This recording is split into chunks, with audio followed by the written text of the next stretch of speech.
you know an awful lot about spying these days. The NSA, the National Security Association, they're tracking cell phone locations globally on a daily basis, according to the Washington Post. There's a new report that says the NSA takes in nearly 5 billion records each day, having to do with the location of cell phones, including those of some Americans.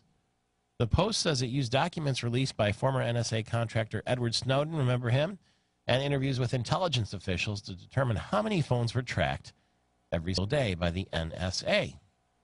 I remember Congressman Mike Rogers telling me at Tony Baltimore's wedding that he has to turn his phone in every 2 weeks to get completely debugged because the Chinese were trying to crack into his phone and get his information. So he had to turn his phone in, and for 2 days every couple of weeks he would be without a phone.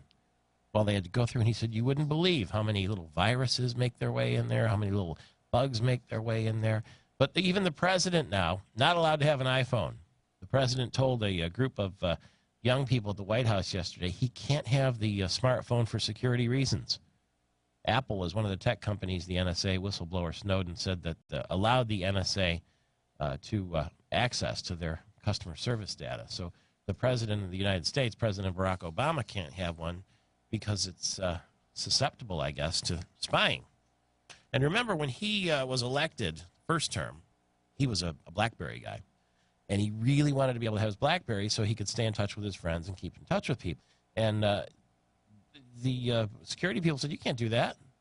And so they created a special BlackBerry for him that was supposedly a secure BlackBerry. But you know how fast things are changing these days.